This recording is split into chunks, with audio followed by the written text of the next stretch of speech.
देखिए, जम्मू कश्मीर विधानसभा के चुनावों के नतीजे आ गए हैं, जिसमें भाजपा ने कुल 90 सीटों में से 29 सीटों पर जीत हासिल की है। यह बीजेपी के लिए एक महत्वपूर्ण जीत रही, खासकर ऐसे क्षेत्र में जहां राजनीतिक स्थिति जटिल रही है।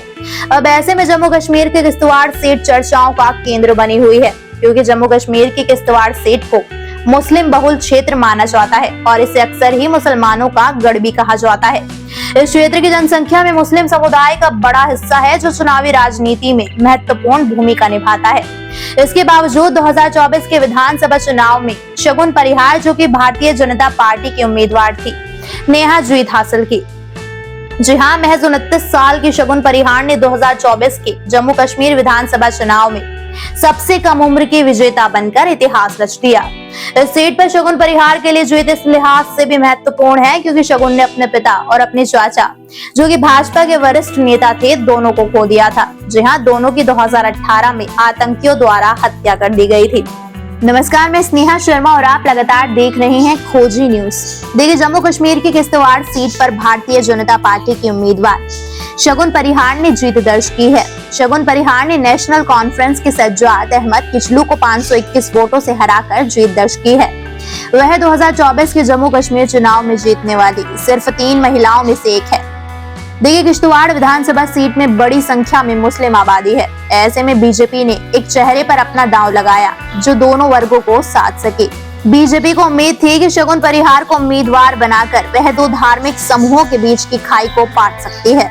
इसके साथ ही उन्हें भावनात्मक समर्थन भी मिलेगा, क्योंकि शगुन परिहार कथित आतंकी घटनाओं से प्रभावित भी रहा है। शगुन परिहार पहली बार चुनावी मैदान में उतरी थी और यहाँ से जीतना उनका स्थानीय मुस्लिम समुदाय के साथ अच्छे संबंध भी एक प्रमुख कारक रहे हैं, जो इस सीट की चुनावी जटिलताओं को दर्शाता है।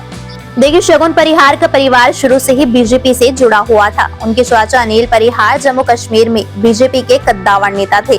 वह जम्मू कश्मीर भाजपा के सचिव थे। नवंबर 2018 में किश्तवाड़ में आतंकियों ने शगुन परिहार के पिता अजीत परिहार और चाचा अनिल परिहार की गोली मारकर हत्या कर दी थी। इस हमले के पीछे आतंकवादियों का उद्देश्य स्थानीय राजनीति को प्रभावित करना और डर फैलाना था। अजीत और अनिल परिहार दोनों भाजपा के प्रभावशाली नेता थे और आतंकियों के लिए एक प्रमुख लक्ष्य बन गए थे, क्योंकि वह जम्मू कश्मीर में राजनीतिक और सामाजिक स्थिरता के समर्थक थे। शगुन परिहार का राजनीति में आने का कोई इरादा नहीं था, लेकिन अपने परिवार की विरासत के भार और अपने समुदाय के प्रति जिम्मेदारी की भावना ने उन्हें राजनीति के क्षेत्र में कदम रखने के लिए मजबूर कर दिया था। शगुन ने 2 राजनीतिक दिग्गजों, पूर्व मंत्री और एनसी के दिग्गज सज्जाद अहमद किचलू और पीडीपी के फिरदौस अहमद टाक को हराया। कड़े मुकाबले में उन्होंने 29,053 वोट हासिल किए और किचलू से मात्र 521 वोटों से आगे रही।